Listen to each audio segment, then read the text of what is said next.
Bismillahirrahmanirrahim. Assalamu alaikum students. I hope you all are fine. Chapter number 14 reproduction हमारा चल रहा है.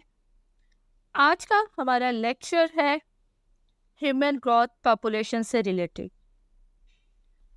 Students, कल हमने डिस्कस किया था फीमेल रिप्रोडक्टिव सिस्टम को. फीमेल रिप्रोडक्टिव सिस्टम हमने डिस्कस किया था रैबिट का, जिसमें हमने पढ़ा था कि रैबिट का जो रिप्रोडक्टिव सिस्टम है वो कंसिस्ट होता है ओवरीज और एसोसिएटेड डक्ट्स पर. ओवरीज क्या होते हैं? स्मॉल ओवल ऑर्गन्स होते हैं जो कि एब्डोमिनल कैविटी में मौजूद होते हैं किडनी की वेंट्रल साइड पर.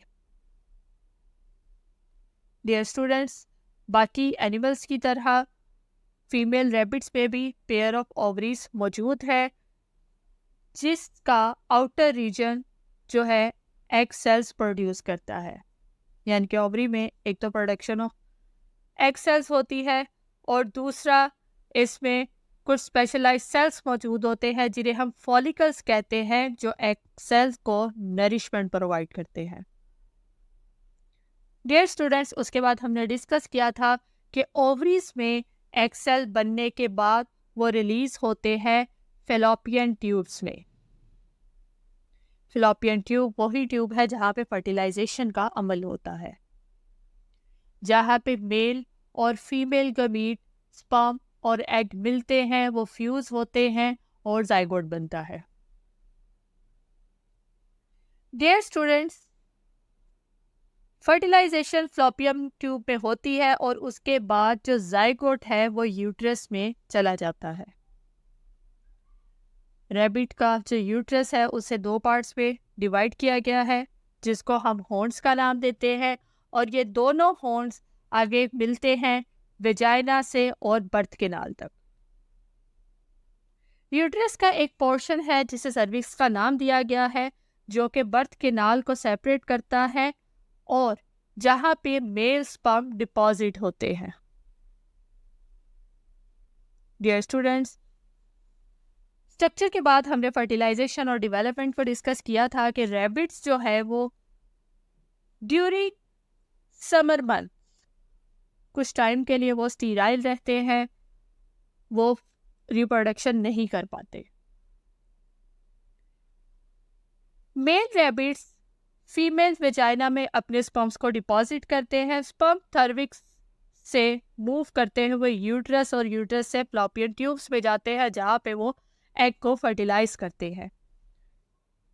एग जो ओवरी से रिलीज होता है फ्लोपियन ट्यूब में आता है और स्पर्म सर्विक्स के थ्रू फ्लोपियन ट्यूब में आता है और वहाँ पे फर्टिलाइजेशन का अमल होता है, और जब दोनों गमीट्स मिलते हैं तो जाइगोट बनता है. फर्टिलाइजेशन के बाद जो जाइगोट है वो यूट्रस में आ जाता है और उसके बाद जाइगोट में डिवीजन स्टार्ट होती है, जिसके बाद हम उसको एम्ब्रियो का नाम देते हैं. एम्ब्रियो यूट्रस वॉल में इम्प्लांट होता है और एम्ब्रियो और फीमेल बॉडी में एक कनेक्शन बनता है जिसे हम प्लेसेंटा कहते हैं, जो कि फूड प्रोवाइड करता है, जिसका मकसद होता है मेल फीमेल बॉडी और जाइगोट को एम्ब्रियो को आपस में कनेक्ट करना. डियर स्टूडेंट्स, रैबिट का जो गेस्टेशन पीरियड है वो 30 to 32 डेज है. ये स्मॉल मैमल्स बहुत जल्दी ग्रो करते हैं. आज का जो हमारा टॉपिक है वो है ह्यूमन पॉपुलेशन पर. ह्यूमन पॉपुलेशन और उसके कॉन्सिक्वेंसेस, यानी कि बढ़ती हुई आबादी और उसके नताइज क्या है. स्टूडेंट्स, पॉपुलेशन हम जानते हैं क्या है. 9th क्लास में हम पॉपुलेशन की डेफिनेशन पढ़ चुके हैं. Population is the group of organism of the same species. एक ही स्पीशी यानी कि एक सेम स्पीशी, एक ही नस्ल का ऐसा grow located at the same place at the same time, जो एक ही वक्त में एक खास जगह पर मौजूद हो, उसको हम पॉपुलेशन कहते हैं. डियर स्टूडेंट्स, पाकिस्तान में अगर हम पॉपुलेशन की बात करें 2014 से 15 तक जो पाकिस्तान की पॉपुलेशन रिकॉर्ड की गई है वो है 18 करोड़ 90 लाख. डियर स्टूडेंट्स, जो कि एक्सपेक्ट की जाती है एक्सीड कर जाएगी ऑलमोस्ट 200 मिलियन तक, और इस वक्त मौजूदा जो पॉपुलेशन है वो तकरीबन 22 करोड़ से ज़्यादा है। डियर स्टूडेंट्स, पाकिस्तान की पॉपुलेशन जो है, इसका जो ग्रोथ रेट है वो इस वक्त रिलेटिवली हाई है पिछले कई सालों से। यानी कि पास्ट में जो पॉपुलेशन थी पाकिस्तान की वो इतनी ज़्यादा जो उसका ग्रोथ रेट नहीं था, लेकिन इस वक्त जो है वो ग्रोथ रेट हाई है, ज़्यादा है। डियर स्टूडेंट्स, बढ़ती हुई पॉपुलेशन के साथ जो है हमारे रिसोर्सेज उनका इस्तेमाल भी ज़्यादा है। अगर तो हम बात करें पॉपुलेशन ग्रोथ के बढ़ने की, यानी कि कोई एक एरिया है, अगर उसकी पॉपुलेशन ग्रोथ उसकी कैपेसिटी से ज़्यादा हो जाती है तो हम उसे ओवर पॉपुलेशन का नाम देते हैं। अगर आपसे क्वेश्चन पूछा जाता है ओवर पॉपुलेशन क्या है, तो हम उसकी डेफिनेशन कुछ ऐसे करेंगे, when population growth exceeds the carrying capacity of an area, it results in overpopulation। इसका क्या मतलब है कि एक स्पेसिफिक एरिया है, वहाँ पे रिसोर्सेज भी मौजूद है, लेकिन उन रिसोर्सेज से बढ़कर उनका इस्तेमाल हो रहा है। रिसोर्सेज की मिकदार कम है लेकिन हमारी पॉपुलेशन बढ़ती जा रही है। उस एरिया की कैपेसिटी इतनी नहीं है कि वो तमाम लोगों में बराबर तकसीम किए जा सके, तमाम लोगों में बराबर वसाइल को तकसीम किया जा सके, तो इसको हम ओवर पॉपुलेशन कहते हैं। यानी कि एरिया की कैपेसिटी से ज़्यादा वहाँ पे पॉपुलेशन का बढ़ना। डियर स्टूडेंट्स, अगर वसाइल से ज़्यादा पॉपुलेशन बढ़ती जाएगी तो यहाँ पे बहुत सारे मसाइल भी जन्म लेंगे। अगर हम बात करें प्रॉब्लम्स की, बहुत सी प्रॉब्लम्स है ओवर पॉपुलेशन से रिलेटेड। सबसे पहले हमारे पास आती है फ्रेश वाटर शॉर्टेज। स्टूडेंट्स, जब पॉपुलेशन ज़्यादा होगी, पानी का इस्तेमाल ज़्यादा होगा, लोगों में जो है पानी की किल्लत होना शुरू हो जाएगी। जो फ्रेश वाटर है, जो साफ़ पानी है, वो मिलना मुश्किल हो जाएगा। अभी भी कई ममालिक पे बहुत से ऐसे इलाके हैं जहाँ पे साफ़ पानी नहीं अवेलेबल। तो पॉपुलेशन जैसे जैसे बढ़ती जाएगी, चीज़ों की डिमांड भी बढ़ती जाएगी, रिसोर्सेज की डिमांड बढ़ती जाएगी, और रिसोर्सेज जितनी जल्दी ज़्यादा इस्तेमाल होंगे वो उतनी जल्दी जो है वो ख़त्म होते जाएंगे। तो पहली प्रॉब्लम हमारे पास है फ्रेश वाटर शॉर्टेज। नेक्स्ट है डिफॉरेस्टेशन। स्टूडेंट्स, हमने 9th class chapter number 3 biodiversity में डिफॉरेस्टेशन को पढ़ा था। डिफॉरेस्टेशन क्या है? Cutting down of forest. Students, जैसे जैसे पॉपुलेशन बढ़ती है, पॉपुलेशन बढ़ने के साथ लोगों को ज़्यादा घर की ज़रूरत होती है, सर छुपाने के लिए छत की ज़रूरत होती है, जिसके लिए इंसानों ने दरख्तों को काटना शुरू कर दिया ताकि वो ज़मीन को हासिल कर सके। डिफॉरेस्टेशन के नतीजे में बहुत से मसाइल पैदा हो रहे हैं। हमारा एनवायरनमेंट जो है वो इससे मुतासिर हो रहा है, एनवायरनमेंट पोल्यूशन बढ़ती जा रही है, और इसके साथ साथ कई नई बीमारियां भी जन्म ले रही हैं। डिफॉरेस्टेशन के नतीजे में हमारी मौसमी कैफियत पर भी बहुत ज़्यादा असर हो रहा है। गर्मी की शिद्दत बढ़ती जा रही है, सर्दी की शिद्दत बढ़ती जा रही है, ग्लोबल वार्मिंग बढ़ती जा रही है। पोल्यूशन एक बहुत बड़ा फैक्टर है जो डिफॉरेस्टेशन की वजह से आलूदगी, माहौल की आलूदगी बहुत ज़्यादा इस वक्त बढ़ती जा रही है, और पाकिस्तान में भी पोल्यूशन बहुत ज़्यादा है। इस पोल्यूशन के नतीजे में लोगों में कई बीमारियां जन्म ले रही हैं। डियर स्टूडेंट्स, नेक्स्ट जो प्रॉब्लम है वो है loss of ecosystem.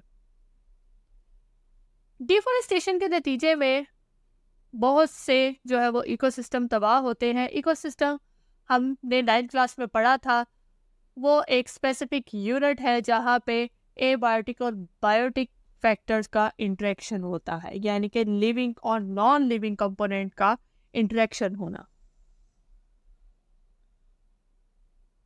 Dear students, next जो प्रॉब्लम है हमारे पास वो है infant mortality rate, child mortality rate. Students, जैसे जैसे आबादी बढ़ती है इन्फेंट मोर्टेलिटी रेट और चाइल्ड मोर्टेलिटी रेट भी बढ़ता जा रहा है। इन्फेंट यानी कि नौज़ायदा बच्चे, इनमें कुछ बीमारियां, कोई अगर सिंपल या फिर कोई कॉम्प्लिकेटेड डिजीज़ भी होती है जो कि उनकी मौत का सबब बन सकती है। लोगों के पास इतने वसाइल नहीं होते, हर इंसान के पास इतने वसाइल नहीं है कि वो प्राइवेट हॉस्पिटल्स में अपने बच्चों का इलाज करवा सके। तो इस बढ़ती हुई आबादी, बढ़ती हुई ज़रूरियात के तहत चाइल्ड मोर्टेलिटी रेट और इन्फेंट मोर्टेलिटी रेट भी बढ़ता जा रहा है, बच्चों की अमवात में इजाफा होता जा रहा है। इसके अलावा गुर्बत ने डेरे डाले हुए हैं, पॉवर्टी वक्त के साथ साथ बढ़ती जा रही है।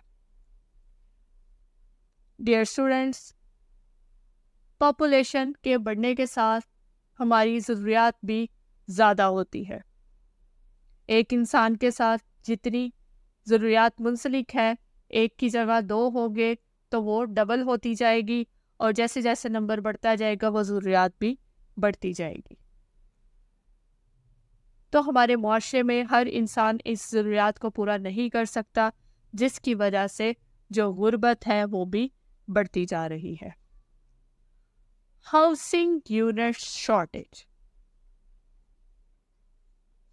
डियर स्टूडेंट्स, पॉपुलेशन के बढ़ने के साथ जो है वो घरों की डिमांड भी बढ़ती है।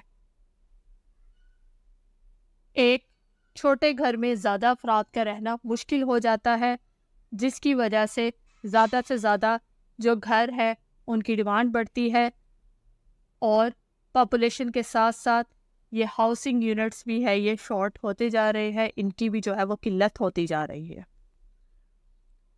हेल्थ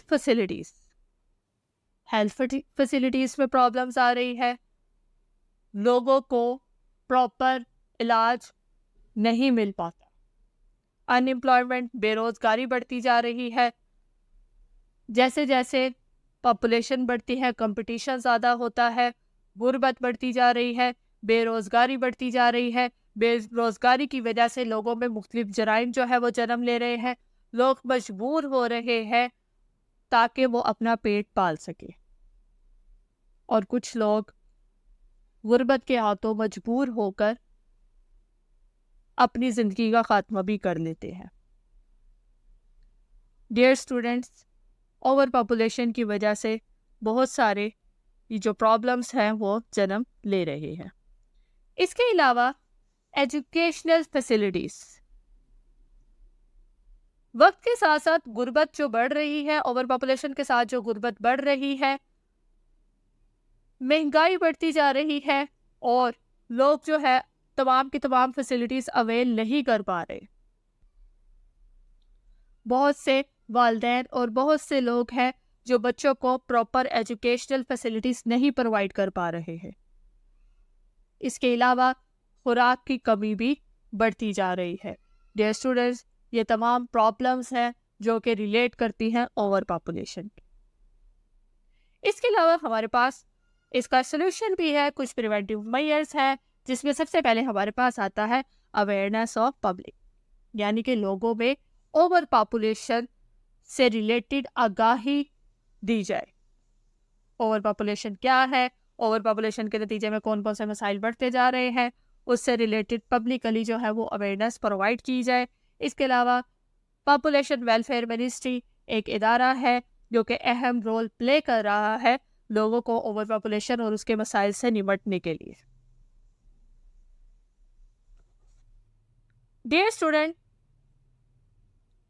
हमारे पास यहाँ पे एक आलमी सतह पर इदारा मौजूद है, the United nation population fund, जिसकी शॉर्ट फॉर्म है UNFPA। आपसे ये ऑब्जेक्टिव में या शॉर्ट क्वेश्चन में भी पूछा जा सकता है। यूनाइटेड नेशन पॉपुलेशन फंड की शॉर्ट फॉर्म क्या है, या फिर आपसे पूछा जा सकता है UNFPA स्टैंड फॉर।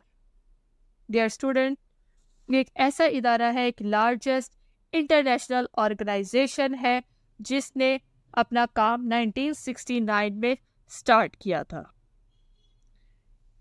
इस इदारे का काम है कि पॉपुलेशन और उनकी हेल्थ से रिलेटेड फंडिंग प्रोवाइड करना, डिफरेंट हेल्थ प्रोग्राम्स के लिए फंड प्रोवाइड करना, लोगों की मदद करना। ये इदारा इस वक्त तकरीबन 140 मुमालिक में काम कर रहा है। इसके अलावा इस इदारे का काम है कि ओवर पॉपुलेशन से रिलेटेड आगाही प्रोवाइड करना, लोगों को ओवर पॉपुलेशन के बारे में बताना, उसके डिफरेंट जो है वो नताइज क्या हो सकते हैं, उसके प्रॉब्लम्स क्या है, उसके कॉन्सिक्वेंसेस क्या है, इन सब से आगाह करना। डियर स्टूडेंट्स, आज का हमारा लेक्चर था ह्यूमन ग्रोथ पॉपुलेशन और उसके कॉन्सिक्वेंसेस, उससे रिलेटेड जो प्रॉब्लम्स थी। इसके अलावा हमने UNFPA को डिस्कस किया, प्रॉब्लम्स को डिस्कस किया। उम्मीद है आपको समझ आ गई होगी। इसको आप अच्छे से समझिएगा, याद कीजिएगा। मिलते हैं अपने नेक्स्ट लेक्चर में, तब तक अपना ख्याल रखिएगा। अल्लाह हाफिज़।